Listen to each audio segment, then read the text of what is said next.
Hello বন্ধুরা, আজ নতুন ভিডিও নিয়ে চলে এসেছি। সব বেস্তে সাবান তৈরি করার জন্য প্রথমে নিয়েছি নিম পাতা বাটা, তারপরে নিয়েছি পাতিলেবু বাটা, তো তারপরে নেব যে কাঁচা হলুদ বাটা, তারপরে সব বেশটা কেটে নিচ্ছি কুচো করে নিয়ে হলে আমাদের সুবিধা হবে। তারপরে হচ্ছে কি আমাদের এটা ঢেলে নিচ্ছি, তারপরে দুটো ক্যাপসুল দিয়েছি।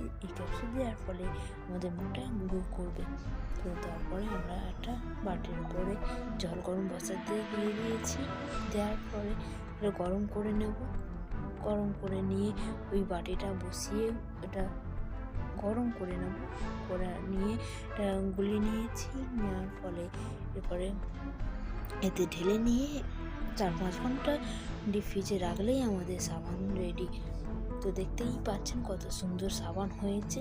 তো এরপরে যদি ভালো লাগে ভিডিওটি লাইক কমেন্ট শেয়ার করবেন।